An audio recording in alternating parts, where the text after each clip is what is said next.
Welcome back to Become a Calm Mama. I'm your host. I'm Darlene Childress. I'm a life and parenting coach. And today on the episode, on the podcast, I am going to introduce you to a new parenting tool. In many ways, it's a new and improved parenting tool. It's an update to the pause break, which is the main tool I have taught throughout the podcast, throughout many years, of how to get calm. And the pause break has been, a wonderful tool. It's great. I love it. I've taught it many, many times, and lots of you have learned it and done it. And you're like, oh my God, it works. It's the primary thing in the Stop Yelling cheat sheet. And the pause break is a step-by-step guide to stopping when you find yourself yelling at your kids or overwhelmed or showing up as the parent you don't want to be, delaying the conversation, delaying consequences with your kid, and then resetting your nervous system. So the tool has been 3 steps: pause, delay, and reset. And as I've been working on the book that I'm writing on raising an emotionally healthy kid, I am really being so careful and really wanting to give complete tools to parents in the most simple, effective, practical, accessible way that I can. So I've been sitting with the pause break, with the connection tool, with the limit setting formula, with the correction conversation, all the parts of the connected parenting process, right? Calm, connect, limit set, correct. And I'm looking at each of those pillars of the connected parenting process and thinking, okay, if I want to help a parent get calm, what are the most essential things that they need? And how can I give them a tool, a mindset tool, essentially, to access that calm? Or with the connection tool, how do I give you one tool that helps you connect with your kids and emotionally coach them? How do I give you one tool to set limits and one tool to do consequences or correction with your kids? I want to make parenting practical, easy, accessible, all of those things. So I've been sitting with the pause break and thinking about how it relates to calm.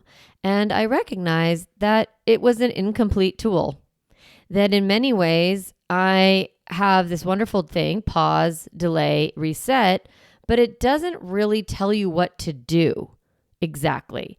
So I sat with the word calm and I thought a lot about that word. And I decided to make the word calm an acronym, a step-by-step guide to calming yourself, and an updating the pause break and calling it the calm break, and giving you really easy to remember things to do that start with the letters CALM. So the calm break is the new pause break. And I think you're going to love it. So I'm going to explain it to you on this episode. And then I'll probably talk about each of these things in depth over the next few weeks or months or whatever. But I wanted to give you the concept right away as I step back from, the long break, as I've been writing the book, and giving you just this wonderful tool. I'm so excited about it. So, okay, it's this 4 parts, right? Calm is 4 letters, CALM. The first is C. So C is catch yourself. A is align. L is label. And M is move. So I'm going to break those down for you in this episode. But I want to just think for a second. C is catch yourself. So you are noticing that you are triggered, or you are noticing that your nervous system is dysregulated. You are becoming aware. So that C is catch yourself and pause. So I've always had a part of the pause break that was like stop or whatever, but this is really catching yourself, using that letter C to catch yourself. If you love the word check in, you can also use that. I'm going to use catch yourself and pause. So C is catch yourself. A is align. So I love this because you are going to align with your values and with your goals of becoming a calm parent. And if you are not aligned, you're going to catch yourself and realign with your own goals. And in the align part of the calm break, that's when you communicate to your kids that you're not in alignment. You're not showing up as the parent you want to be. So you will say something very small to your children and say, you know what? I'm getting upset right now and I'm going to take a calm break. I don't want to yell at you anymore. And so I'm going to take a calm break. Or you could just say break if that feels okay for you, whatever you want to, however you want to use it with your family. But this align is really about you kind of getting back online and aligning your nervous system with your goals. It's like part of the awareness piece is I'm not showing up as the parent I want to be, and I want to realign and tell my children that I'm taking a pause break. The L is label. I wanted to call it label and love, but it's kind of too cheesy. But essentially, I want you to label your thoughts and feelings.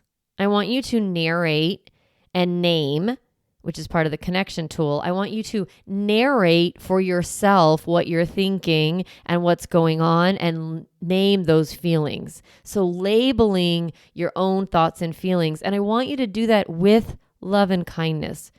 This is the piece where self-compassion comes in. This is the piece where you get to really connect with your own heart and your own overwhelm and your own nervous system and give yourself some love, right? So we have to label how we are thinking and how we are feeling and give ourselves a little bit of soothing there for that. Like, yeah, girl, I hear you. So it's a part of that self-talk is the labeling with love. And then move is move your body, move your mind. So in the old pause break, I really only had the word reset. And it wasn't enough information for you to really understand. You know you're supposed to reset your nervous system, but I want to give you the letter M for move your body, move your mind. So those are moving your body is how you regulate your nervous system. It is the best way to move stress juice through your unregulated, your dysregulated nervous system is by channeling that with an intentional movement. It can be super silly. And I have a lot of different strategies in that Stop Yelling cheat sheet. So you can get that on the website under the resources page. There's also another resource on that resource page that is called 20 Ways to Reset Your Stress Response. And that one is also just a lot of different tools and grounding techniques for you as the parent to kind of find your own way that you reset your nervous system. And I've taught that many times on the podcast, move your body, move your body, move your body. And then moving your mind is kind of moving from that negative thought, that negative feeling. We're not bypassing it. We're not ignoring our feelings. We're acknowledging them. We're aligning and going, okay, this is how I'm feeling, but how do I want to feel? What thoughts will get me there? How can I move this moment forward with some positive energy? And that is going to be moving your mindset, moving the way you're thinking so that you can move the way you're feeling and get to a better state of mind. So that's the calm break, you guys. It's catch yourself, align, label, move. Isn't it great? I really think if you kind of practice the letters, you'll go through the pause break or the calm break in a way that you'll understand what you're supposed to be doing to even higher degree than you had before. Like if you've been practicing the pause break, like amazing. And I love it. It's a good tool. But I wanted to give you, like I said, something that gives you a lot more specific things in your mind that you're supposed to be doing. Because pause and delay are just some words, but now we're having catch yourself, align with your values, label what you're thinking and feeling, moving your body and mind. So let's talk for a minute about why you're not calm and like what happens that creates that overwhelm or that dysregulation. I've taught it a lot of times. It's kind of popular in, neuropsychology. We all sort of understand the nervous system to some degree, but I just want to remind you that your nervous system has these two parts. Okay, so you have your sympathetic nervous system and your parasympathetic nervous system. And the parasympathetic is really the calm part. It's like when nothing's activated, your parasympathetic nervous system is in what we think of as rest and digest. is just a state of equilibrium, a state of balance. And for the most part, you should be living your life in that parasympathetic nervous system. You're in that calm part of your life. Like you're just going through the flow. Things are easy. You know what to be doing. The stress, the demands, the stress requests on you are manageable, and you're able to keep up with the demands, right? It's like you're in a state of balance. You're balanced. Okay. So that's your parasympathetic nervous system. Now, when something becomes stressful, like you become too much stress or too much demand or too much overwhelm, or for whatever reason, your nervous system says, we can't handle this. We need a lot more adrenaline. We need a lot more cortisol. We need a lot more epinephrine. We need a lot more to deal with what's in front of us. And you get that surge of stress hormones that, trigger your sympathetic nervous system.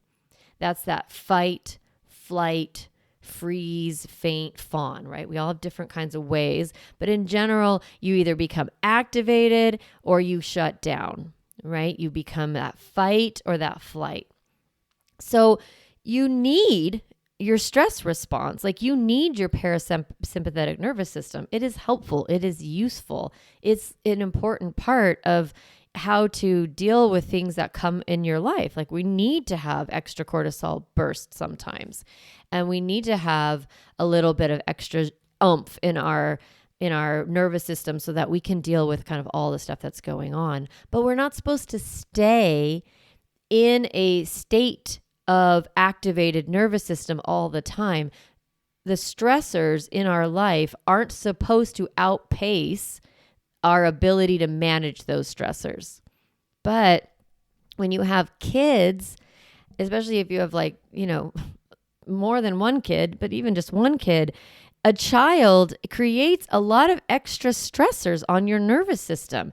You're constantly worried, are they safe? You're constantly trying to problem solve, like what's going on here? Why are they all of a sudden spitting? Like, why did they just throw all that stuff on the ground? How come they're screaming for no reason? Like, why is this such a big deal? Like, they're melting down. Their nervous systems are immature and they are misfiring all the time, and they have a lot of trouble staying in that parasympathetic nervous system.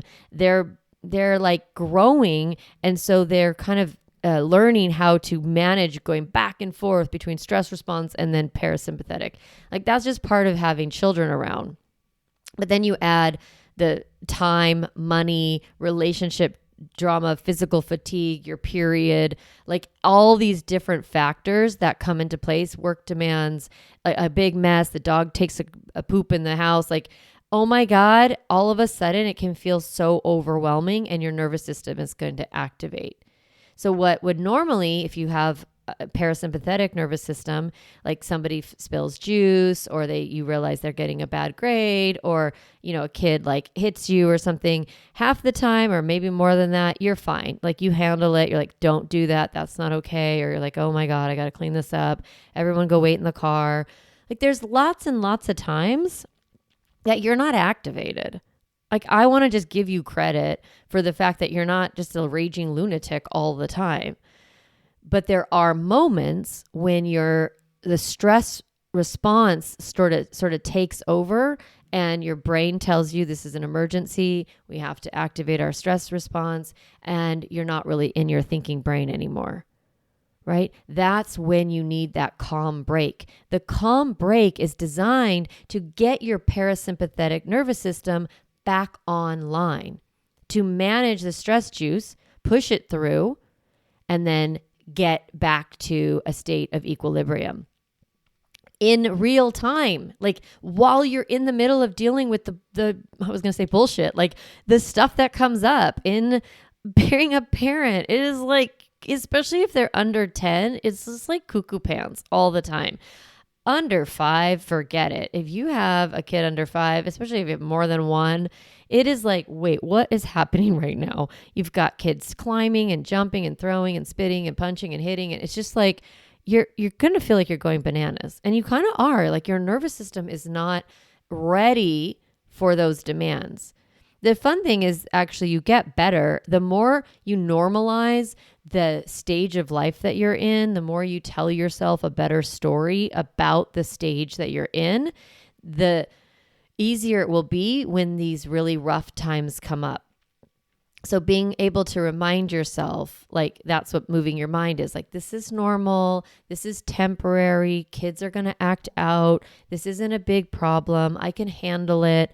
Like when you have that positive self-talk and that coaching of yourself, like, yeah, this is overwhelming, but I can handle it. Like, yeah, this sucks, I wasn't expecting this, but I can take care of it. That's that labeling and moving your mind. Labeling what's true and then shifting your mindset so that you can cope better. Labeling what's true and moving your mind and moving your body is how you get back to your nervous system back online. Moving your body, moving your mind, that's really all that it is to get yourself back online. But don't be mean about it. Like I hear moms all the time like, oh my God, I'm so terrible. I yelled at my kids. I've been such a bitch lately. Like, I don't even know what's going on with me, and usually I'm like, well, are you on your period? And they're like, yes. And then I'm like, well, that's why. And then you can have compassion for yourself. So being mean or criticizing or thinking I should be better at this or I should be a better mom, that's not labeling with love. That's actually just negative self-talk. That's self-criticism. And that's not going to help you get out of your sympathetic nervous system. It's not going to help you calm. It's only going to activate more stress. Now, it might activate more stress that gets you to get your shit together. Sure. But long term, that's not going to be stress that you want to have in your nervous system pumping all the time. That's too much cortisol. So let's instead learn how to catch ourselves. So noticing that you are in a stress response is probably the most important thing you can do. That's that C in the calm break. Catch yourself and pause. Catch yourself. Notice, oh, I'm very overwhelmed right now. When you interrupt your stress response, you are retraining your nervous system to respond differently to circumstances. If you are able to do this in real time, even if you've already been kind of in a parenting temper tantrum for a minute or two or three or whatever, if you've already been in one, it's still fine catching yourself oh my God, what am I doing right now? That's that catch yourself and align. This is not how I want to parent. And then you turn to your child and you say, this is not how I want to act. I'm sorry, I'm going to take a calm break and I will talk to you in a minute. I will deal with this in a minute. I want to calm my body. So when you are aligning, you're also delaying parenting. Literally not parenting in that moment, because if you parent from a stress response, it's going to become chaotic and you're not going to show up as the parent you want to be. You're going to be punitive, shameful, mean, or you're going to give in, become overly permissive. Any of those things that happen when you parent from your activated nervous system tend to not go so well. So just kind of pausing, catching yourself, pausing, right? That C, catch yourself, align and delay. Get back online. Wait till you are ready. Wait till you're ready to show up as the parent you want to be. And how you do that is then labeling, right? So saying to your children, I'm upset and I need a minute to think, so I'm taking a calm break. Or turning to them when you're in alignment, saying, I love you, I want to talk to you, and I will after I take a calm break. I don't want to say or do anything to hurt you. I'm going to talk to you in a few minutes after I've calmed down. What you can even say to your children, what you're doing doesn't work, but I don't want to yell at you, so I'm going to take a calm break. When you tell your children what is happening in real time, they will feel less afraid. They will feel less activated. They will probably start to borrow your nervous system because yours is starting to get calm. They might start to calm. So when you get back online, when you align with your values and you bring your body back into alignment with your nervous system, your children will actually start to see your self-regulation, borrow that self-regulation, and learn to do that for themselves. So alignment is really, really powerful. Then noticing your thoughts and feelings, okay? Labeling your thoughts and feelings. We all have default thoughts. We all have default feelings, things that we respond to, like thoughts that we have, like my kid never listens to me, or this kid is such a brat. This kid is so entitled. They should know better. Like I've already told them 5 times. They shouldn't keep asking me, right? It's that critical thought that you have about yourself or about your children. And those negative thoughts, those are programmed, right? They're default thoughts at this point. You've practiced them enough times. This is so people are looking at us like I'm not a good mom. Any of those thoughts that you have create emotion in you. So if you're thinking, my kid never listens, label that thought and then label the feeling. I'm annoyed. My kid is so entitled. I'm feeling resentful. They should know better. I'm feeling discouraged. Most of us are really not great at labeling our emotion.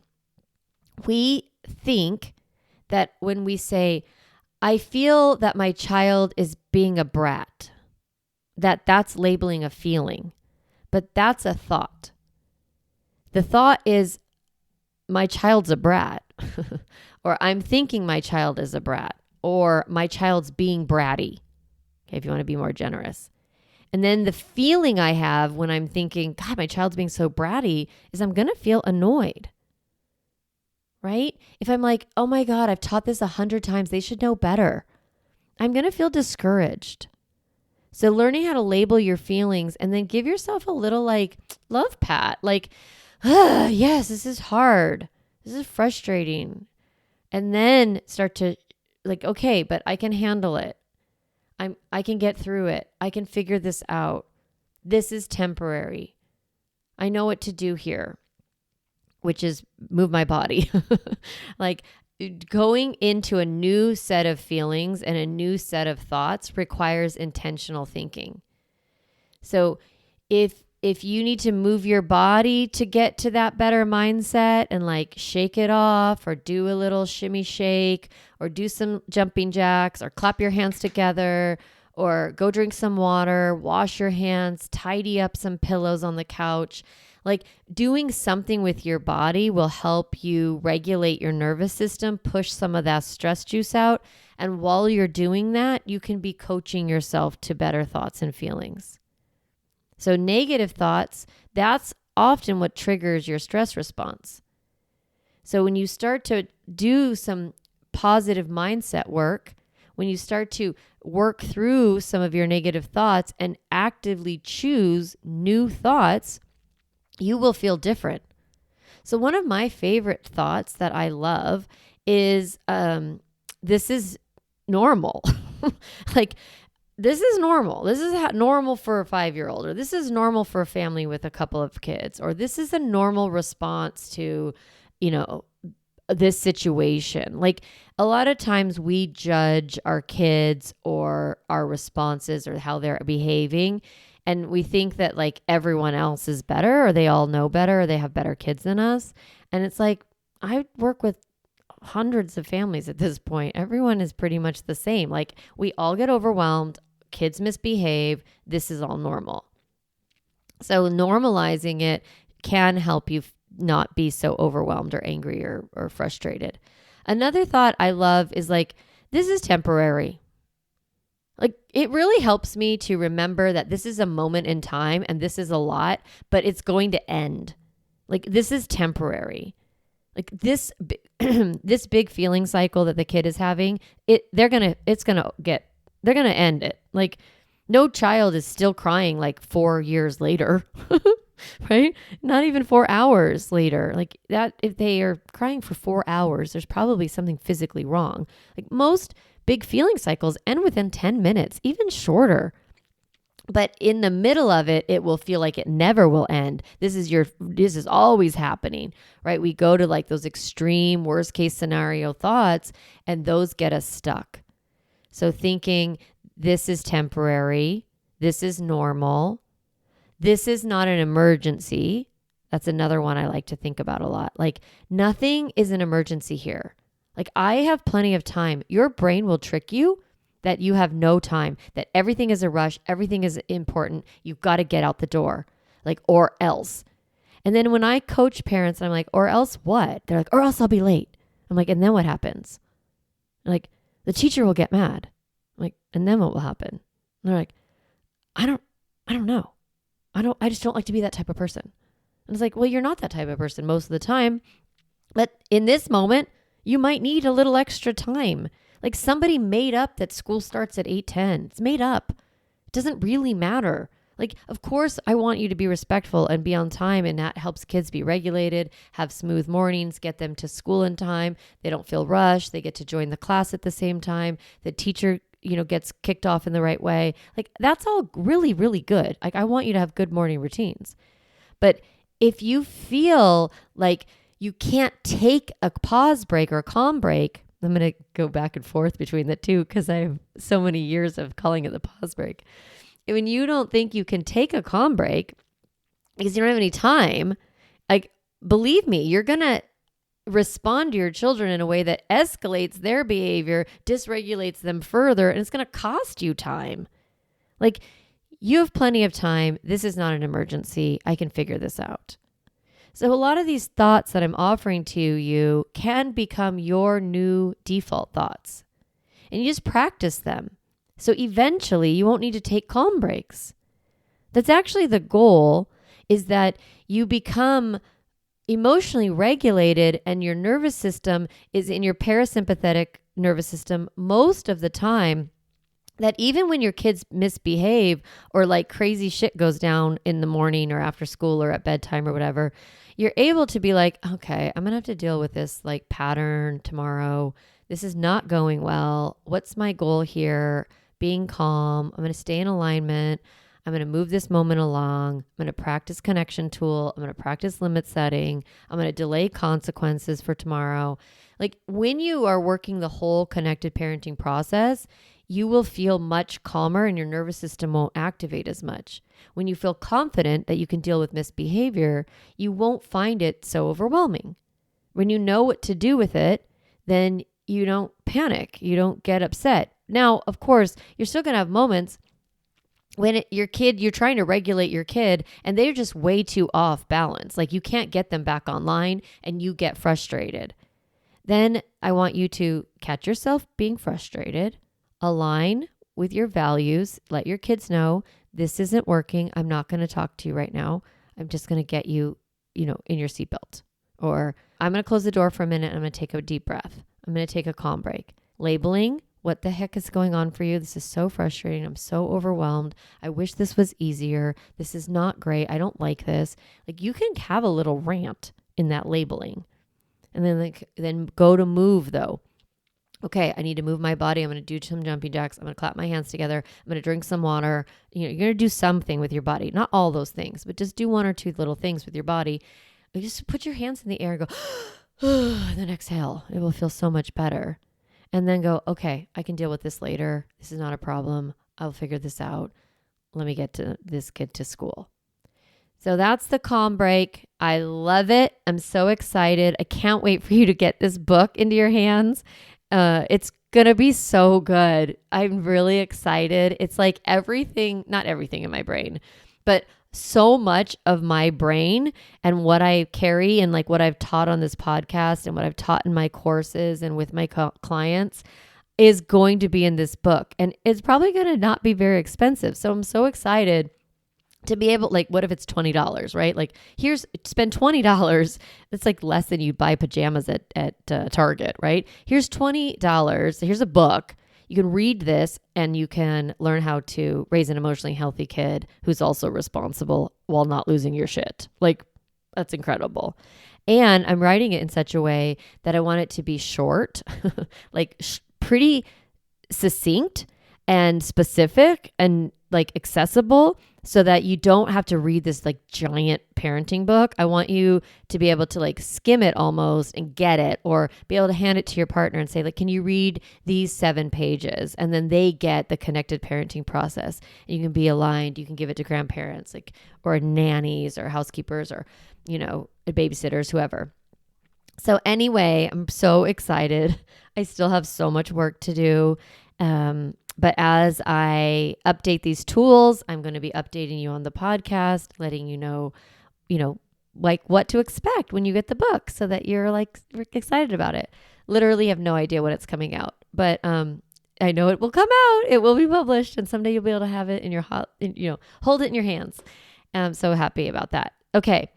I hope you practice the calm break this week, and it's really fun to be back doing episodes and recording again and, getting back in the groove of that.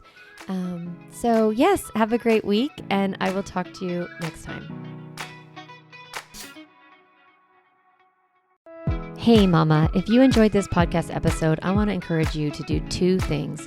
The first is go to my website, calmmamacoaching.com, and get a copy of the Stop Yelling cheat sheet. You'll get a step-by-step breakdown of the most important tool I teach, which is the pause break. And you'll also get 40 ideas to reset your body and balance your nervous system so you don't have to yell at your kids. You can get a copy of that, again, at my website, calmmamacoaching.com/stop yelling. The other thing I'd love for you to do is go to Apple Podcasts and rate and review this podcast so that other moms can discover empowering and helpful, practical parenting strategies, just like you did today. Thanks so much for listening to the podcast. It means a lot to be in your ear every week and to support you on your parenting journey.